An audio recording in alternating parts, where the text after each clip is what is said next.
Hey, what's up guys? Raids here. Hope you're doing well. Got a lot of questions from you guys and a lot of comments on how to pass Meteor Rain and other inheritable only moves into a destination pal, into a target pal that you want to build. So we're going to be doing that in this video. And please leave me questions or comments if you have any doubts about the process. I'm going to do my best to explain it and how it works. So for this video, we're only going to be focusing on Meteor Rain and Finsider Ignis as the destination pal, okay? Only those two. But I want you to know that this process works with any inheritable only move, or really any move at all that can be inherited. It doesn't have to be inheritable only, but it works with any move. So this process starts by going to do some research on the pal that you want. So the first thing you're gonna do is go to a calculator website, such as paldb.cc, and hit calc, and then go to the shortest breed path, and then select the parent and the child that you want. It doesn't have to be paldb.cc, it can be a different website. Paldb.cc I think is the most accurate one, but you can use whichever one you want. So you have to find a breeding calculator unless you want to memorize all the combinations in the game, which I do not recommend trying to do. It's a lot of studying. I don't know all the combinations, so a calculator is very recommended. So you're gonna put in the result pal you want and the origin pal for the skill. In this case, obviously, Meteor Rain is only learned by Jetragon. So obviously we're going to start, the starting point of the process is going to be Jetragon. And you're going to need access to Jetragon because we're targeting Meteor Rain. We want to breed Meteor Rain down. So you're going to need access to capturing two Jetragons, at least a male and a female. And we're going to want to breed the Jetragon male and female together until we produce something like this, which is a baby Meteor Rain. I named it baby Meteor Rain. I'm just having him here to pass Meteor Rain down to other pals. So baby Meteor Rain is produced by breeding a male and a female Jetragon together until we produce a baby that only has Meteor Rain, okay, and Spirit Fire. You can't get rid of Spirit Fire. All Jetragons come with Spirit Fire. It's going to be there always. So I want you to know that the kids have a chance of inheriting Meteor Rain when bred like this. However, it doesn't matter if Meteor Rain is on the skill bar or not. So this pulls from all the lists, the entire list of skills that a pal learns. So it doesn't matter if you remove Spirit Fire. It doesn't matter if it's on the bar. That's not going to improve your odds at all of inheriting that move, okay? So the first step on the chain, if you look at the calculator, is going to be Jetragon plus a Chikipi equals Croajiro. So here we have the result of that breeding, okay? And obviously we're getting Legend, Demon God, Serenity from Jetragon. Here I have a Chikipi with Legend, but you don't need it. It can be any Chikipi. But we have these 4 passes inherited down to Croajiro, okay? So here we have the result of the breeding pair up here. Croajiro with Legend, Demon God, Divine Dragon, Serenity, and Meteor Rain, okay? So this one inherited Meteor Rain. He cannot inherit Chicken Rush, obviously, because that's an exclusive skill. Could have inherited Spirit Fire, but he did not. He inherited Meteor Rain and has Aqua Gun because all Croajiros come with Aqua Gun. So again, here, even if you remove Aqua Gun, it's not going to help your odds of breeding it down. Doesn't matter. So here we have Croajiro. Next up on the chain is going to be Croajiro plus a Cattiva. This can be caught out in the wild or purchased from a shop. Any Cattiva of the opposite sex is fine. So Croajiro plus Cattiva equals Rushoar. And then here we have the result of that, a Rushoar with Meteor Rain and the 4 passes that we want. So for Rushoar.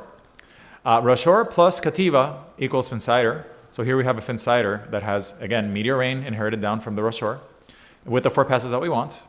And then at this point in the chain, Finsider plus Gobfin Ignis. This can be purchased from the volcano. By the way, you can buy Finsider Ignises over here, Fisherman's Point, or you can capture him or just capture it in the wild, whichever you want. Finsider plus Gobfin Ignis, we have a male here that's actually a clean slate, really good for breeding because he brings no other passives, is going to give you a Finsider Ignis. Now again, I'm just showing you the results with the child that I picked out. You're going to get a lot of junk that doesn't inherit the move you want or doesn't have the passes you want or whatever. But here the result of this whole chain was a Finsider Ignis that has the 4 passes that we're using the example for. Divine Dragon, Demon God, Legend, Serenity. Okay, so here we have a Finsider Ignis that inherited Meteor Rain from the parent, okay, and inherited the 4 passives. Now, let's say that you wanted to add Lunker into the mix. We're going to go back to the calculator, and instead of doing Jetragon, we're going to do Neptilius. So here we have a Neptilius because we know Neptilius has Lunker. So we're going to get Lunker from Neptilius, and again, breeding the Lunker with a Chikipi equals a Croajiro, if you look at the calculator. Now, you could take this Croajiro and mix it with this Croajiro, these two, until you get a Croajiro baby that has Meteor Rain and Lunker. So you could do that. And then you're introducing Lunker into the mix. So you could introduce Lunker that way instead of Divine Dragon, right? And then same breeding path. You're going to add the Croajiros together, get baby Croajiros that have Meteor Rain and Lunker. And you could add Lunker into the mix that way and then start producing Rushoars that have Lunker and Meteor Rain. So you could breed down Lunker that way. And that will produce something like this, which is what I used to breed. which is a baby meteor rain that has Lunker, Demon God, Legend, Serenity. I got Demon God from the parents. That was Yaku mode into it. And then Legend comes from Jetragon, and then Lunker comes from Neptilius. And then Serenity, you can just surgery table at this point. So here we have baby meteor rain. With a male and a female, baby meteor rain, I can make as many copies as I want. Now, another important detail here. Nowhere in this process did I worry about IVs. I don't care about the IVs at this point. Doesn't matter. You only care about the IVs once you have a male and a female like this. A male and a female baby meteor rain. And I think I have one over here. Where's my baby meteor rain? Baby meteor rain male. I think I have one here. So here we have two baby meteor rains. Male. I have a female somewhere, but you guys get the points. Male, female, baby meteor rain. At this point is when you're going to worry about IVs. Okay? So here is when you max out the IVs. You max out the IVs here. So you use the IV fruits here when you have the pal that you want with the passive that you want and the move that you want. And that way you're going to maximize your odds of the army that you're going to breed or the pals you're going to breed to be max IVs. Now, another detail that's important here, you want to keep the breeding pairs at level 1. Why? Because like I mentioned, all the skills that can be passed to an egg is going to inherit from the move that the parents know. So for example, here, this Gobfin Ignis knows 3 moves. This Finsider Ignis, as a result of these 2, had a chance of inheriting Lightning, Streak, Flare, Arrow, or Spirit Fire, and Aqua Gun and Meteor Rain. So it could have inherited all of those moves. So here, for example, it would have been better to keep a Gobfin Ignis at level 1 that only knows 1 move. So that way you maximize the chances of getting the next result on the list that you want. So here we're going to take a Jetragon that's level 1, and I'm going to fly up to the top of the base. It's not going to be a very fast Jetragon. This base is off in a location that doesn't get raided. This is one of my breeding bases. Has a lot of breeding pens, a lot of floors. This location does not get raided. I can recommend this location to you. It is -772, -1070. And the reason you don't want it to get raided is because you don't want interruptions. You don't want your pals catching XP. And remember not to produce anything in the base like this. This is a breeding base. It's meant to keep the pals at level 1.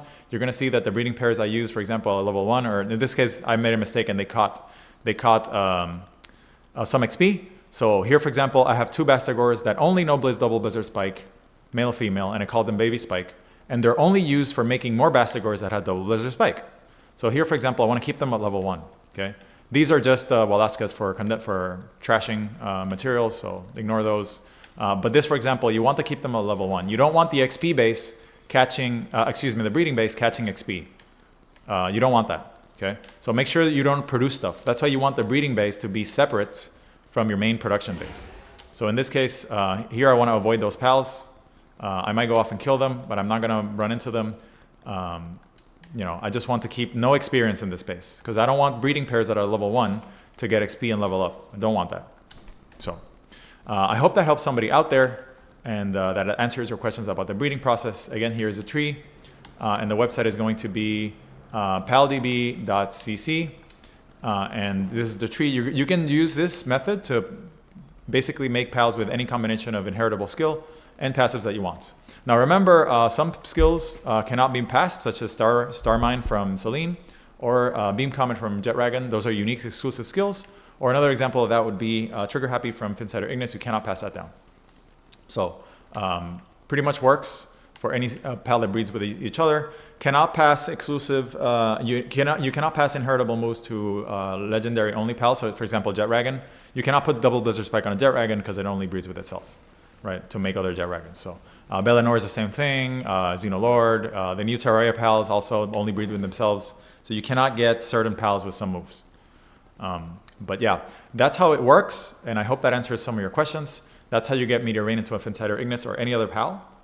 Yeah, that's pretty much the process.